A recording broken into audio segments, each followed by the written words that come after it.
Hey Jim here. How's everybody doing today? I'm doing pretty good. Um, I'm going to be rebranding the channel here soon. This week I'm going to come up with something clever other than budget archery. And the reason for that is we really don't have much of a choice in budget archery because of the price increase in a lot of things. Okay, specifically the cold steel bone saws have gone up about $4, almost $4. So from $7.50 to like $11.29.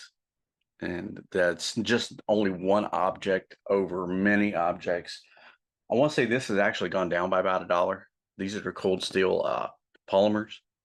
And I like these. I've shot this several times and it still works pretty good. It's not uh, the only thing is shooting it in wind and try and hit a target at 20 yards is not going to be a good option. They're not. They take off. If your fletching is small, like on these um, Terminator Hunter Extremes from oh, who makes these? I forget. Bloodsport. All right, Hunter Extremes. They're the fletchings are really low, and they need to be a lot wider. They need to accommodate and stabilize the wide broadhead that you have here, and that's the only downside. And I've got a video of them making a 90-degree turn. You don't want anything to do with anything like that. It's a good thing that fence was there, or else I've been paying for subsiding on a house. Trust me. These are 125 grain, and they're really decent with these. I mean, I haven't had any problems. I haven't shot these 10 yards max, and they're really good for hunting. Hence the bone saw. And you'll look at these and you'll want to get them, but they break. If you hit anything solid, they're going to break right about here, right as they go in. They're really wide. They flare out, but it's polymer or plastic ferrule on a stainless steel, you know, broadhead. That is really not applicable because of the well, applicable sure, but because of the expense of these going up, and they break, and it becomes less of an option. Not what you want. Other cheaper ones are cheaper, more budget friendly. Broadheads are these right here. These are Chinese knockoffs of something. The stainless steel, I got these and they came fairly quickly, but I do believe these came from China, or they originated as the or point of origin, but they have a steel ferrule and it screws on you have the slotted ferrule, but it screws on at the top to pinch it down. So you got to tighten that down a little bit because otherwise they're loose and they make noise when they fly. Hence, if you use these for hunting, you're not going to get anything because they're going to hear it coming and then move out of the way if you're at a good distance, depending upon your situation. These two very expensive 3 packs of $46 for the Simmons Safaris, or the Simmons Shark Safaris, 205 grain broadhead, which I do like these. They're going to be really good for what I'm going to use it for.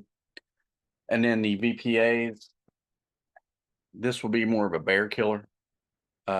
You get into Kodiak and grizzly bears, and you're shooting on a 70 or heavier 80-pound bow. 60-pound would be the minimum you'd want to use. But these are 3 packs, and they're $80 for a 3 pack. So they're tooled carbon steel or high carbon steel, very heat treated, won't break, won't deform, will last a good long while. Just if you don't hit any concrete or heavy rock, you're going to have these for a good long while. You'll shatter your shafts more than you will the arrowheads. So the price increase on everything. This is still about the same price. This is the horn tip bow from Alley Bow, Turkish horse bow, and that's $99 still right now. I'm looking at it, and some of the things will go up, some of the things won't, but it just all depends. But with Alley Bow being a Chinese factory, I can't remember the province in China that they're at. I read a little bit on them. I thought they were a Turkish organization or company, but they were not. They're Chinese. So Alibo has a lot of nice bows. This is, I want to say pigskin. I'm not really sure. Pebbled as it is and textured, you really can't tell that much, and unless you know specifics. And these types of things are still within a good budget if you don't have a lot of expenditures. You know, single guy like me, I don't have a lot of expenditures, so I can live off $150 of food in a month, slam ramen noodles whenever I'm hungry, or snack at night or whatever. I don't have any aspirations to have a ton of perishable food in the house. I like that. Canned food, spaghetti, meatballs, ravioli, Vienna sausage, so on and so forth. I can cope. Hot dogs, lunch meat, stuff like that. But when you have such a budget to where you can't even get archery equipment or any other type of equipment you're interested in sport, you really have to, dig in and save pennies in order just to make amends to get what you want. So that's pretty much why I wanted to bring this to you outside of branding. Rebranding the channel here soon. Now I have to go through all the videos and do all that, and I'm sure there's I'll talk to YouTube about getting everything branded without having to go through each one, but I'm not sure if I can do that or not. But otherwise, I got to go through each of my videos and rebrand everything manually. So, but just keep your head up. Watch what's going on. Stay informed instead of misinformed. Try to stay away from as much news as you can, because with the economy the way it is right now, it's not going to get any better if the same people stay in charge. And like I said, I go through all my stuff and I look at how everything has changed as far as, let's get this out of the way. And, I see a lot of people suffer based upon what they're doing, what they're trying to do. Some, anyway, it's a very, very difficult process for a lot of people to maintain their budget in a sport they want to be part of. And that's why I bring budget archery to you, so that way we're informed on some of the cheaper stuff you can get as far as bows, arrows, arrowheads, shafts.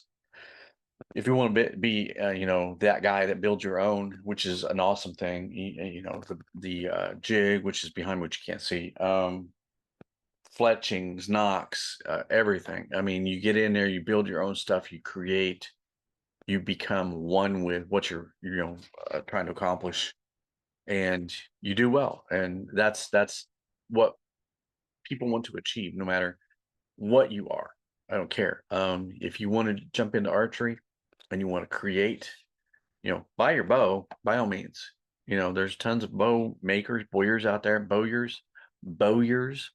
So it's pronounced bowyers, but these people make bows or they distribute them, and you get a good deal on them, and that's where we point to those good deals. Ali Bow is one of them. You look at the Mandarin Duck bow that I have. It cost me $89 right now, and it's still free shipping on Prime. But you got the taxes that they collect on that, so it's going to be closer to 100. And those are takedown recurve bows, but you're still in that archery sport by getting something that's going to be as budget friendly. $75, $74.99 is what I paid for the PMZ 35-pound Turkish horse bow, or Mongolian horse bow. I'm having a backwards day. And the Mongolian horse bow, which is longer than the shorter Turkish horse bow, you have a longer pull to where you can get back to almost 32 inches and so on and so forth. and you have the ability to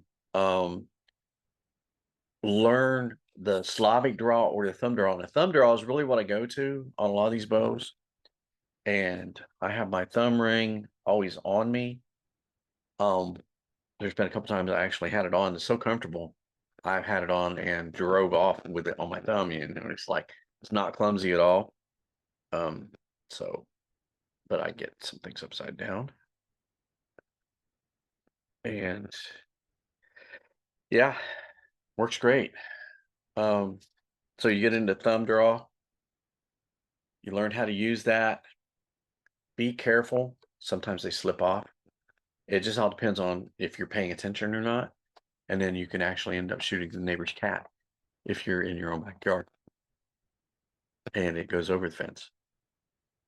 So don't ask me how I know that.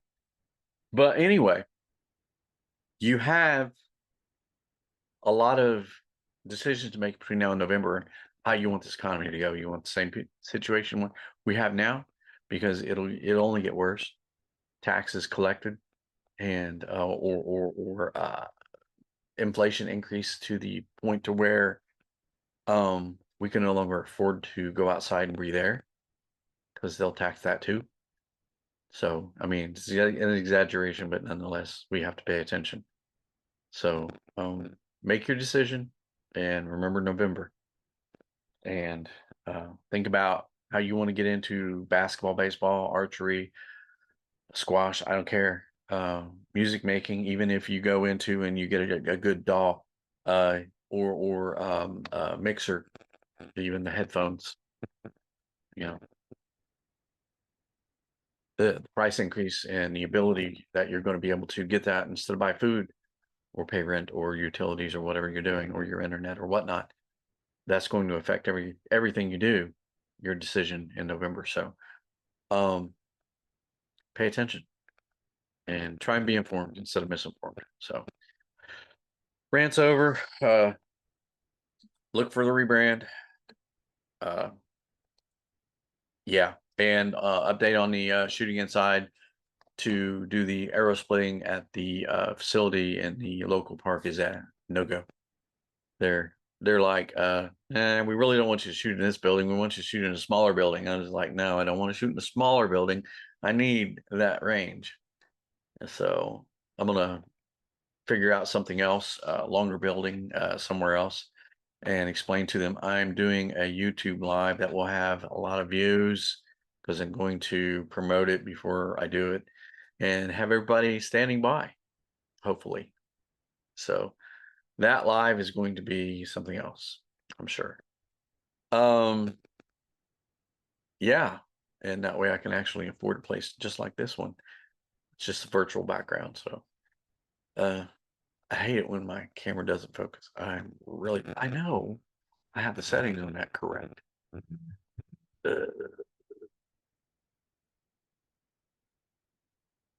General video.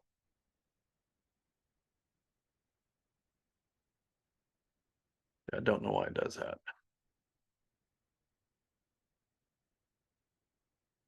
It should be focused.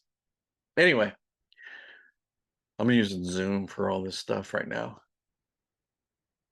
We'll figure it out. I'm gonna get some color in my stuff here soon. Probably just gonna put a sword over this instead of having Drepe Mixlerde and Old Norse. You'll have just a sword, death by the blade. All right, y'all take care. I'll try not to do too many of these videos because it's just like counterproductive on everything. But remember, you guys got a decision to make and you want your budget to be capable of handling your desires, dreams, and aspirations. Yeah, that's the thing. So a lot of people are like, I don't know if I can afford that or not. And with the more expensive stuff, I got those for reference. And I'm gonna get another 3-pack of Simmons, the great whites, the really wide ones, and I'm gonna use those for reference and see how well they do. But BPA has 300 grain field points, and I've used those. You've seen it. I broke out wine bottle and did a little bit of damage to the tip, but you know you can hone that down with a good file that I have. So Always remember you can maintenance everything. Just be smart about it. And if you need a reference, you can always ask questions or ask what I do with this. Always ask. I'm there. My phone will give me the information. I can run on my computer if I need to type it out, because it could be a lot of information. And if you break something or want to know how to repair it, um, without costing you an arm and a leg to have it replaced, then always reach out to one of the archers in here. YouTube. There's always someone there that's going to have a good answer for a lot of things. Eden Arrowworks is somebody that I watch quite a bit, and he's pretty knowledgeable on the archery sport, and so that way you can always go to him. I know Dash Render is a little bit more into the big bows and heavy pounds, the long bows, war bows, and slings. So it depends upon what you're trying to get, an understanding of. But the Turkish horse bows, Mongolian horse bows, and some of the recurve bows that I have, takedowns, are where I have a little bit more knowledge than the average person. But people ask, why I'm a short guy. I'm only 5'6". The short bow is more, manageable for me, maneuvering and so on, especially if you go through thick and heavy brush like we have here in Indiana, in southeastern Indiana, going towards, the Metamora, Franklin County, Dearborn County, and into the Hoosier National Forest area. I'm traveling in those woods quite a bit. So yeah, you have a lot of knowledge in having a shorter bow and ability with this. It makes it a lot easier for me to maneuver, instead of getting a 60-pound or 60-pound, a 60-inch bow that, yeah, 60 pounds on a 60-inch or less than a 60-inch bow. This is a 46-inch bow. So when you get this, and 45 pounds at this, so this is enough to get in there and get whatever is here, unless you run into a Bigfoot, which normally you won't see those. You'll smell them or hear them, but you won't see them.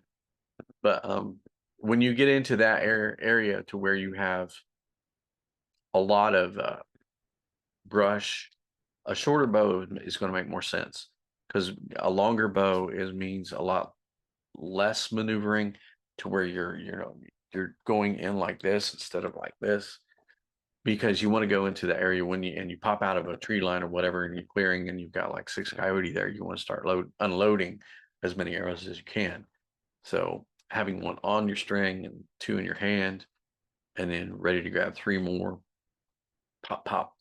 So, but that combat archery drill will be in the near future, and I will show you how easy that is. I can do it indoors all day long. It's just I need to do it on a ballistic gel outside, so it's a little bit more realistic for you. Inside on a big square target full of material and burlap and everything is not as attractive as if I'm shooting a 3D target or a ballistic target, or ballistic gel target. So all right, so rant's over. You guys have a good day. It's nice out. I'm gonna probably go see fireworks tonight. Probably won't do the live tonight. Probably will do it tomorrow or Monday, and then you guys can see me split another arrow with this one. This is going to be my arrow splitter, because I can pull this back out, because it's actually very sharp on the backside, so I can cut back out and don't have to worry about breaking anything or cutting my target open just to get a broadhead out. Becomes counterproductive in doing that. So, but that target's about done anyway. So new one coming around the corner this week, and I'm gonna try and get something a little different this time. So depends upon if they're in stock. Be good. See you again.